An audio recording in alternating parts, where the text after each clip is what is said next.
जो वाणी में अति मधुर हैं, जिनके राशि के स्वामी बुध को राजकुमार कहा गया है।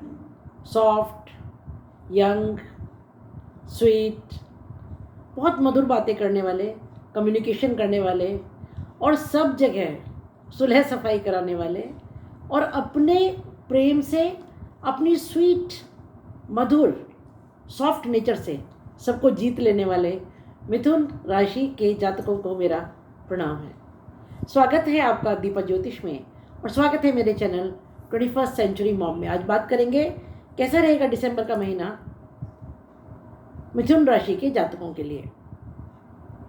तो देखिए, कई सारी बहुत अच्छी खबरें हैं। सबसे पहली बात तो ये कि शनि वक्री से मार्गी हो गए हैं। मैं आपको हमेशा बतलाती हूँ कि कोई भी ग्रह जब वक्री होता है तो उसका जो बेसिक नेचर है, मूल स्वभाव है, जैसी उसकी प्रकृति है उसमें वृद्धि होती है। शुभ ग्रह वक्री होगा तो उसका शुभत्व बढ़ेगा, क्रूर ग्रह अगर वक्री होगा तो उसका क्रूरत्व बढ़ेगा। तो शनि जब वक्री हो गए थे तब उनका क्रूरत्व बढ़ गया था, जो अभी कम हो गया जब वो मार्गी हो गए 15 नवंबर से। दूसरी बात यह है कि वो उत्तर भाद्रपद नक्षत्र में है इस समय, जो उनके मित्र राहु का नक्षत्र है, तो कंफर्टेबल पोजीशन में है। तो अब जो मार्गी होने के बाद उनके रिजल्ट्स होंगे वो बहुत अच्छे होंगे। दूसरी खुशखबरी ये है कि बृहस्पति वक्री हो गए। अब एक शुभ ग्रह जब वक्री होगा तो क्या होगा, उसका शुभत्व बढ़ेगा। तो इस समय बृहस्पति, जो कि धन के कारक, प्रेम के कारक, संपत्ति के कारक, संपदा के कारक, जीव के कारक, संतान के कारक, उनका शुभत्व बढ़ गया है।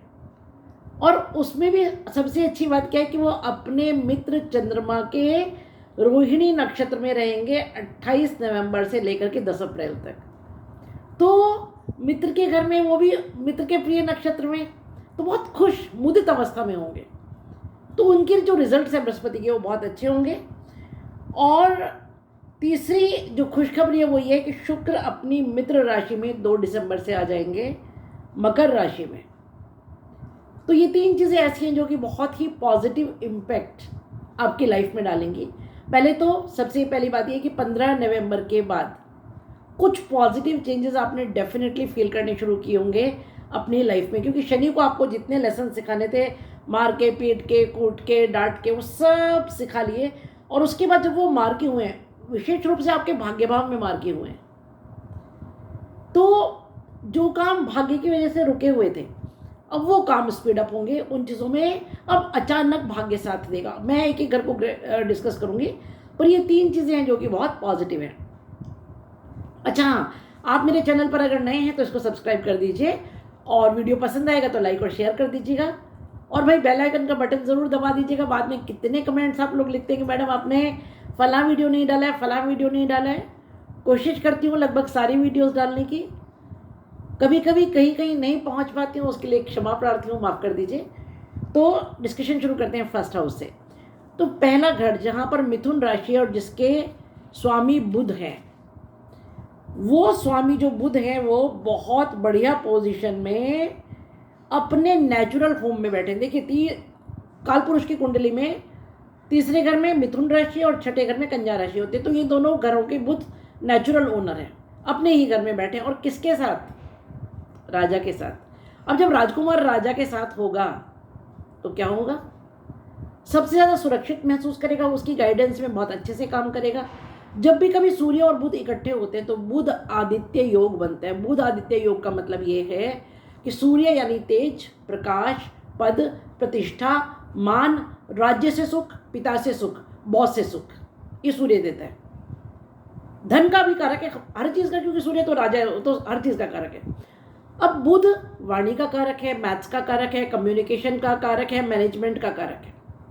तो आप इसको इस तरह देखिए कि जब राजा के रथ पर राजकुमार सवार होगा और वो जिस भी किसी मिशन पर जाएंगे उसका सक्सेसफुल होना 100% निश्चित है। पहला घर हम खुद, हमारा ब्रेन, हमारा हार्ट, हमारी बॉडी, हमारे आचार विचार, हमारी पर्सनालिटी, हमारा ऑरा, टोटली जो भी कुछ हम हैं वो फर्स्ट हाउस है। तो हम खुद कहाँ बैठ गए हैं? राजा की गोद में, पिताजी की गोद में। सूर्य पिता का कारक है, तो पिता से सपोर्ट मिलेगा, राजा से सपोर्ट मिलेगा, राज्य से सपोर्ट मिलेगा। और क्या होगा कि इस समय जो भी काम आप करेंगे वो पिता पुत्र के या पिता पुत्री के सहयोग से होगा। दूसरी बात, हालांकि जब मैं छठे भाव पर आऊँगी तो डिस्कस करूँगी, सूर्य या मंगल या शनि या राहु कोई भी क्रूर ग्रह है जब छठे घर में होता है तो प्रबल शत्रु बनता होता है।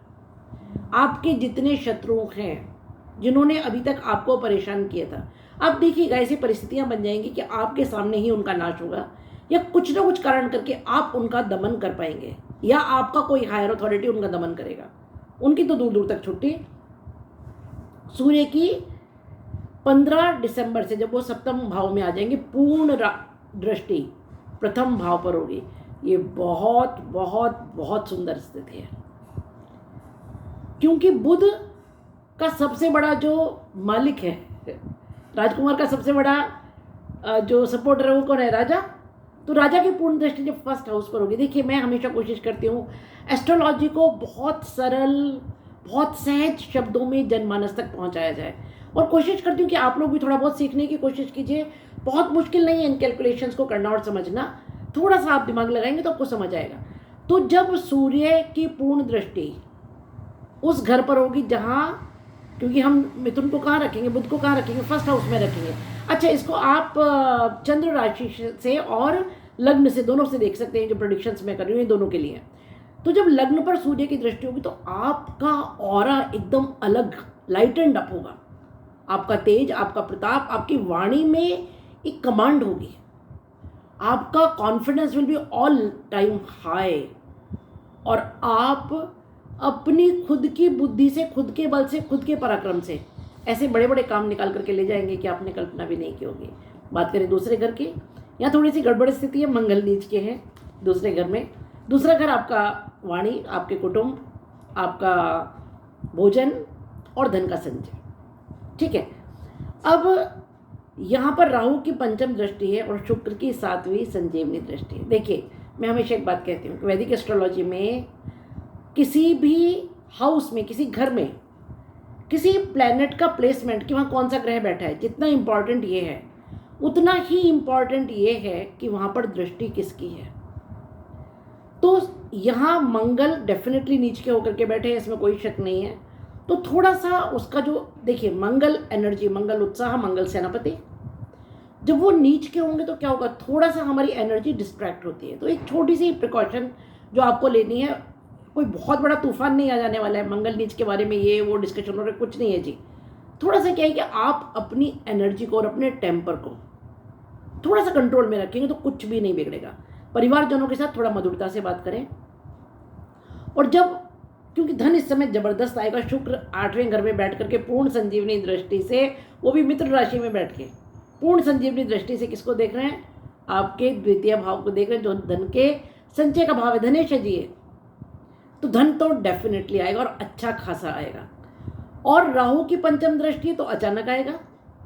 सिर्फ इतना ही नहीं है, शुक्र के पास एक ही दृष्टि है जी, 7वीं दृष्टि, जिसे संजीवनी दृष्टि, मृत संजीवनी, जो मरे हुए को जिंदा कर दे, वो कहा जाता है।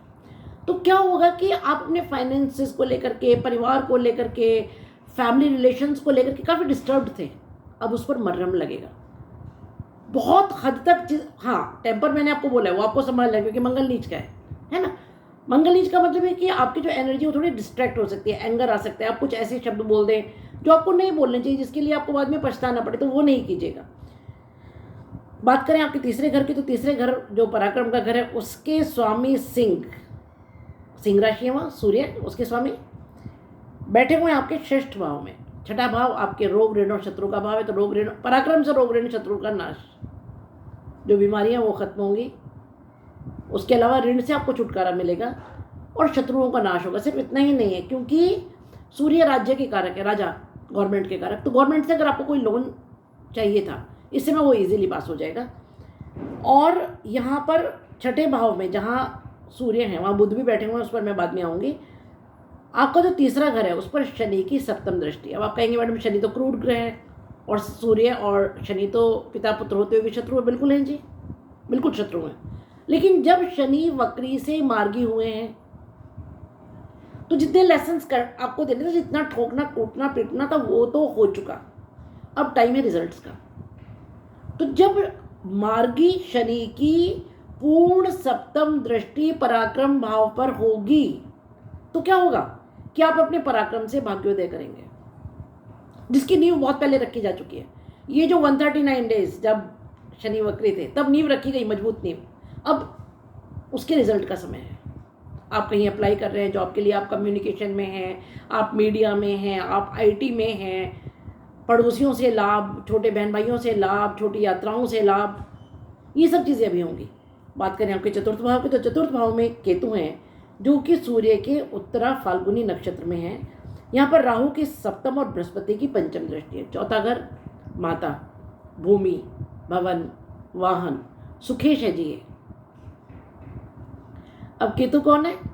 विरक्ति, अलगाव, मोक्ष।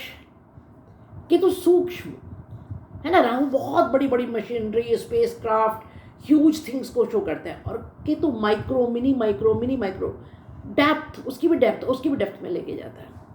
तो क्या होगा अभी, क्योंकि पहली बात तो मैं उसको सूर्य के नक्षत्र में होने का डिस्कस करती हूँ। जब उत्तरा फाल्गुनी नक्षत्र में सूर्य के में केतु होंगे तो क्या होगा, आप सब जानते हैं सूर्य और केतु मित्र तो नहीं है भाई।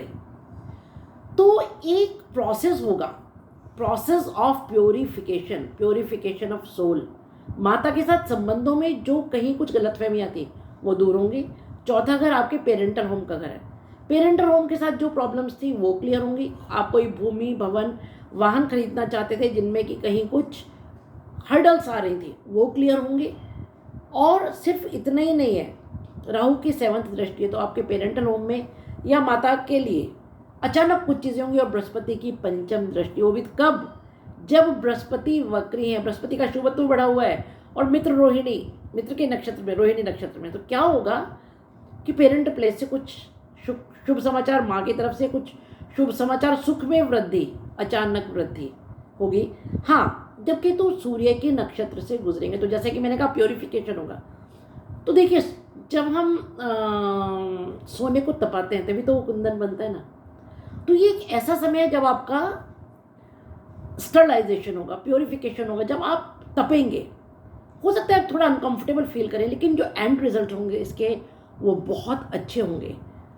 क्या होता है, कभी हमें किसी से के साथ कोई गलतफहमी हो गई, लड़ लो, भिड़ लो, अपनी बात कह लो, लेकिन उसके बाद जब गलतफहमियां दूर हो जाती हैं तो तब जो संबंध होते हैं वो एक निर्मल, मधुर वो संबंध होते हैं जब मन में किसी के लिए कुछ खटास नहीं है। बात करें पंचम भाव की, तो पंचम भाव में तुला राशि, जिसके स्वामी शुक्र बहुत बढ़िया स्थिति में अष्टम भाव में बैठे। हालांकि अष्टम भाव में सौम्य ग्रहों का होना बहुत अच्छा नहीं मानते हैं, लेकिन यहाँ पर वो अपने मित्र के नक्षत्र में हैं और अष्टम भाव पर मंगल की 7th, केतु की 5th और बृहस्पति की 9th दृष्टि। पहले मैं पंचम घर को डिस्कस करूं, क्योंकि पंचम संतान, पंचम विद्या और बुद्धि, पंचम पूर्व जन्म के कर्म, और 8वां घर कौन सा है, रहस्य का घर है।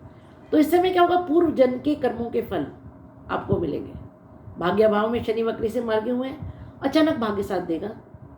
संतान से शुभ समाचार मिलेंगे, संतान को सुख होगा, संतान से आपको सुख होगा। आप एजुकेशन के फील्ड में कुछ बहुत अच्छा करना चाहते हैं, उसके लिए बहुत बढ़िया समय है। स्पेकुलेशन के लिए अच्छा समय है। और सिर्फ हाँ, मंगल की 4th दृष्टि है, वो थोड़ा सा संभलने की जरूरत है। वो भी तब जब मंगल नीच के हैं। मंगल जब नीच के होते तो एक गलती क्या कराते हैं वो मैं आपको बताती हूँ। क्या होता है कि हम ना बिना सोचे समझे कुछ काम करते थे, स्पीड में आके। मंगल स्पीड के कारक है, इसीलिए कहते हैं ना मंगल एक्सीडेंट के भी कारक है, क्योंकि स्पीड में जब हम होते हैं तो हम रैश में होते हैं, देखते नहीं है, सोचते समझते नहीं है। तो क्या होगा कि कोई भी काम आप या आपकी संतान जो करे वो थोड़ा सा सोच समझ कर करें। ऐसा नहीं कि किसी ने सलाह दी और हम एकदम घोड़े पर सवार होकर के चल दिए कि चलो भाई अभी फटाफट करके आ जाते हैं, बाद में घर आके पछता रहे, वो काम नहीं करना है ना। तो सिर्फ मंगल का नीच प्रभाव यही होगा, इसके अलावा कुछ और नहीं है। मंगल मैंने बोला ना कि क्रोध के कारक है और तेजी में कुछ काम ऐसा करा देते हैं। कई बार आपने गलती में एकदम कोई इन्वेस्टमेंट कर दिया, बाद में पछताने का नुकसान हो गया। तो जो डिसीजन ले वो सोच समझ के लीजिए। बात करें 6th भाव की, तो 6th भाव में वृश्चिक राशि है, जिसके स्वामी मंगल नीच के हो रखे हैं ना, जो 2nd भाव में बैठे हैं। अब यहाँ पर सूर्य 15 दिसंबर तक है और बुध 1 से 11 तारीख तक वक्री भी होंगे और अस्त भी होंगे और 15 तारीख से मार्गी होंगे। यहाँ पर शनि की 10th दृष्टि है, राहु की 9th दृष्टि है और बृहस्पति की 7th पूर्ण दृष्टि है। सूर्य के यहाँ होने से पहली बात यह है कि ये घर आपके, ये सेवा का भाव घर है, नौकरी का घर है, ट्रांसफॉर्मेशन का भाव है, कॉम्पिटिटिव एग्जाम्स का घर है। सूर्य राजा के कारक है, राज्य के कारक, तो अगर आप किसी गवर्नमेंट एग्जाम के लिए ट्राई करें, कॉम्पिटिटिव एग्जाम के लिए ट्राई करें, उसमें बहुत बड़ी पॉसिबिलिटी कि इस समय आपको क्लियरेंस मिले, आप उसको क्लियर कर जाए। बुध भी यहाँ है, तो मैनेजमेंट से रिलेटेड कुछ, गवर्नमेंट से रिलेटेड कुछ, लोन से रिलेटेड कुछ काम अगर अटके हुए हैं उसमें सफलता मिलेगी। और राहु की 9th दृष्टि होने से तो शत्रुघ्न था, ऊपर से अचानक आपके डेली रूटीन में कोई परिवर्तन आएगा, नौकरी में कोई परिवर्तन आ सकता है, वर्क प्लेस पर कोई परिवर्तन आ सकता है। और शनि की क्योंकि दशम दृष्टि है और बृहस्पति की 7th दृष्टि, तो जो परिवर्तन होगा वो अच्छा होगा और आपके ही कर्मों के फल से होगा वो परिवर्तन, क्योंकि शनि अब जहाँ जहाँ उनकी दृष्टि होगी वक्री से मार्गी होकर के जिस घर में बैठे हैं और जहाँ जहाँ दृष्टि है वहाँ जो वो लॉन्ग प्रोसेस हुआ है ना, एक लंबा वाला, उसके रिजल्ट्स आएंगे। तो आप बहुत लंबे समय से पढ़ाई कर रहे थे कॉम्पिटिटिव एग्जाम की, उसमें सफलता, या किसी जॉब के लिए ट्राई कर रहे थे उसमें सफलता, क्योंकि ये नौकरी का घर है, सेवा का घर है, तो इन चीज़ों में सफलता मिलेगी। बात करें आपके 7th हाउस के, तो 15 तारीख से 15 दिसंबर से सूर्य आपके 7th हाउस 7th भाव में आ जाएंगे, जो लाइफ पार्टनर का घर है, बिजनेस पार्टनर का घर है, आपके बिजनेस का घर है। और ये यहाँ धनु राशि जिसके स्वामी बृहस्पति हैं। देखिए जी, आपके 7th घर का स्वामी बृहस्पति 12वें बैठा हुआ है वक्री होकर के मित्र के नक्षत्र में। 12वां घर विदेश, 12वां घर व्यय, 12वां घर दूसरी भाषा, दूसरे धर्म के लोग। तो आपका बिजनेस इस समय विदेश में फैल सकता है, एक्सपेंशन हो सकता है। आपके लाइफ पार्टनर को विदेशियों से कुछ लाभ हो सकता है, आपके बिजनेस पार्टनर को विदेशियों से लाभ हो सकता है। और इस समय क्या होगा, क्योंकि वो इन्वेस्टमेंट का भी घर है, तो जो आप इन्वेस्टमेंट करेंगे वो राइट प्लेस पर होंगे। हाँ, सूर्य के यहाँ आने से थोड़ी सी ईगो बढ़ेगी, सूर्य तो राजा है, उसका तो ईगो के बिना चलेगा नहीं ना, वरना हर कोई उसको हाँक के ले जाएगा। तो बिजनेस में लाइफ पार्टनर के साथ और अपने बिजनेस पार्टनर के साथ थोड़ा सा ईगो से बचें, है ना, अपने अहंकार को अपने तक सीमित रखें। बात करें आपके अष्टम भाव की, तो अष्टम भाव की स्थिति बहुत अच्छी है। शुक्र यहाँ मित्र राशि में बैठे हुए, मंगल की 7th, केतु की 5th और बृहस्पति की 9th दृष्टि है। 9th दृष्टि अमृत दृष्टि। अब 8वां घर किसको रिप्रेजेंट करता है? सबसे पहली बात आयु और मृत्यु को, इसका विचार हम यहाँ से करते हैं। तो आयु में वृद्धि, बृहस्पति जिस घर में बैठते हैं उसको एक्सपेंशन देते हैं, एक्सपेंड करते हैं, बड़ा करते हैं, एनलार्ज करते हैं। और जहाँ दृष्टि होती है उनकी उसको भी एनलार्ज करते हैं।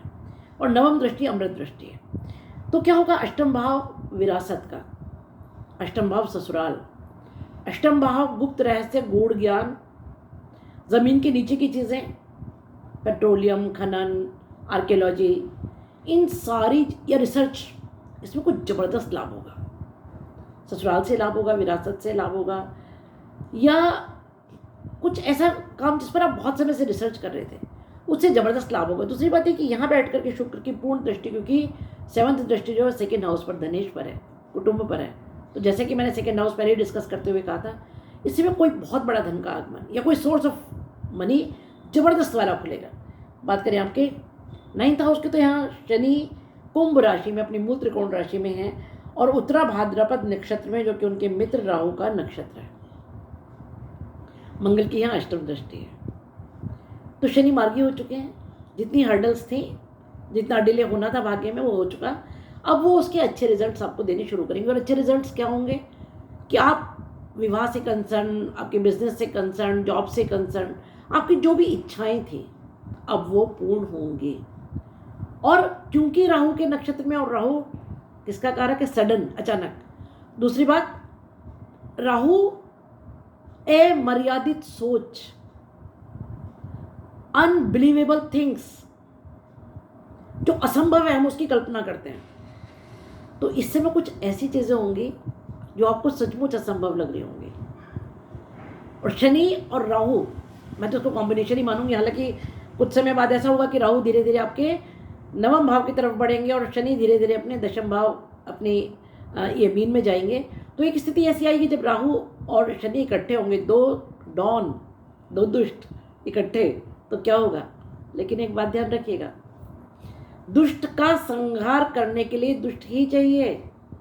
शठम शाठिये समाचरेत, उसके बिना काम नहीं चलेगा। तो ये जो कॉम्बिनेशन होगा ना जिस समय राहु और शनि का, ये बहुत फायदेमंद होगा आपके लिए। मैं एक अलग से वीडियोस पर बनाऊंगी। फिलहाल मैं शनि की बात कर रही हूँ, तो बहुत अच्छा फल आपको भाग्य भाव में देके जाएंगे। अचानक भाग्य से कोई लाभ होगा। अब बात करें राहु की, तो राहु आपके दशम भाव में, जहाँ केतु की 7th दृष्टि है तो जॉब में चेंज, वर्क प्लेस में चेंज, राजा से लाभ, राज्य से लाभ, और कुछ ऐसा लाभ जो बहुत अनएक्सपेक्टेड था। मैं ऐसा कहूँ आपकी हिम्मत से ज़्यादा या जितनी आपकी उम्मीदें हैं उससे ज़्यादा लाभ। बात करें आपके 11वें भाव की, तो 11वें भाव जो कि आपका लाभ और इच्छा पूर्ति का भाव है, वहाँ पर मंगल है जी मेष राशि, जिसके स्वामी नीच के ओर रखे 2nd भाव में बैठे हुए हैं। जब लाभ का स्वामी धन भाव में बैठा हो, ये बहुत अच्छी स्थिति है। आप कहेंगे मैडम एक तरफ तो मंगल नीच के ओर रखे, आप कहेंगे क्या अच्छी स्थिति है? देखिए जी, मंगल तो मंगल है, उनका उत्साह, उनकी एनर्जी, उनकी स्पीड, पराक्रम तो जैसे का तैसा है। सिर्फ एक चीज़ जो मैंने कहा है उसका ख्याल रखिए कि तेजी में कोई एक्शन नहीं लेना है और गुस्से से बचना है। ये 2 चीज़ें अगर आपने कंट्रोल कर ली तो इस समय क्या होगा कि ज़बरदस्त आपकी इच्छा पूर्ति होगी और ज़बरदस्त लाभ होगा, और ऐसा अनएक्सपेक्टेड धन आएगा। कमेंट करके बताइएगा आया कि नहीं आया। 100% जिसकी आपने उम्मीद नहीं की होगी वो अचानक आएगा। और उससे भी अच्छी बात क्या है कि शुक्र की 7वीं संजीवनी दृष्टि है आपके 2nd हाउस पर, वो फालतू खर्च नहीं करने देगा। हालांकि बृहस्पति शुक्र के घर में है, अभी मैं 12वें घर पर आऊँगी तो खर्चे भी होंगे, ऐसा नहीं है, लेकिन साथ साथ संचय भी होगा। बड़े समझदारी से मैनेजमेंट कर पाएंगे कि कितना खर्च करना है कितना नहीं करना है, क्योंकि जब बृहस्पति रोहिणी नक्षत्र में है, तो जब रोहिणी चंद्रमा का नक्षत्र है और ऊपर से शुक्र के घर में बैठे, तो क्या होगा, आप अपने ऊपर, अपने कपड़ों पर, ज्वेलरी पर, अपने मेकअप पर, अपने कंप्लीट रेनोवेशन पर खर्च करेंगे, अपनी लग्जरीज पर खर्च करेंगे। मगर उसके साथ साथ क्या होगा कि एक ऐसा बैलेंस ऑफ मनी बनेगा कि आपको मालूम होगा अच्छी तरह कि मुझे कितना खर्च करना है और कितना बचाना है। तो इस खर्चे को करने के बाद ना आपको दुख नहीं होगा, आपको ऐसा नहीं लगेगा हे भगवान मैंने ऐसा क्यों कर दिया, क्योंकि आप पहले से प्लानिंग करके, पहले से सोच समझ के ये खर्चा करेंगे। और बृहस्पति का यहाँ पर होना, यहाँ 12वें घर में केतु की 9th दृष्टि, सूर्य की 7th और बुध की 7th दृष्टि है। तो 12वां घर व्यय, 12वां घर मोक्ष, एग्जिट इस धरती से, 12वां घर अनाथ आश्रम, कोर्ट कचहरी, जेल, इन सब का घर है। तो जब यहाँ बृहस्पति होंगे तो बृहस्पति जैसे भी कि मैंने कहा जिस घर में होते हैं उसको एक्सपेंड करते हैं, वृद्धि करते हैं, बड़ा करते हैं, तो खर्चों को बढ़ाएंगे। लेकिन साथ साथ बृहस्पति ज्ञान के भी कारक है, बुद्धि के कारक है, वो आपको बताएंगे कितना खर्च करना है, कहाँ करना है, कैसे करना है। और इस समय क्योंकि केतु की भी 9th दृष्टि इस घर पर, और केतु मोक्ष के कारक है, तो ये जो बृहस्पति और केतु का कॉम्बिनेशन होगा ना, आपको आध्यात्मिक बनाएगा और कुछ ऐसा आपसे कराएगा कि आपका इस पृथ्वी से एग्जिट बहुत ईजी हो जाएगा। आपके अंतिम समय के लिए जो कर्म आप इस समय करेंगे वो बड़े ही लाभदायक और शुभ सिद्ध होंगे। ये है मेरी प्रेडिक्शंस दिसंबर महीने के लिए। अगर आपको वीडियो पसंद आया तो लाइक कीजिए, शेयर कीजिए, सब्सक्राइब कीजिए। कुछ रेमेडीज़ मैं आपको बताती हूँ। मंगल नीच के हैं और शनि अब वक्री से मार्गी हुए, तो हर हालत में सुंदरकांड या हनुमान चालीसा तो ज़रूर से कीजिए। और अगर आप चाहते हैं कि आपको बृहस्पति के बहुत ज़्यादा फायदे मिले, क्योंकि बृहस्पति वक्री है, शुभत्व बढ़ा हुआ है, उसका और ज़्यादा फायदा उठाइए, तो केले के पेड़ में थोड़ा सा जल में हल्दी डाल करके वो जल दीजिए। और जो भी मिथुन राशि के लोग हैं उनको सूर्य को जल तो पूरी ज़िंदगी देना चाहिए, क्योंकि पिता उनका, राजा उनका, जिसकी गोद में वो पूरी ज़िंदगी रहते हैं, बुध सूर्य के बहुत करीब है, वो सूर्य है। ये 3 चीज़ें आप कर लेते हैं तो बहुत आपको बेनिफिट होगा। मिलते हैं कैसे वीडियो के लिए फिर से अगले महीने। तब तक stay happy, stay blessed. Like, share और सब्सक्राइब कीजिए और बेल आइकन का बटन ज़रूर दबा दीजिए, वरना मुझे शिकायत नहीं कीजिएगा।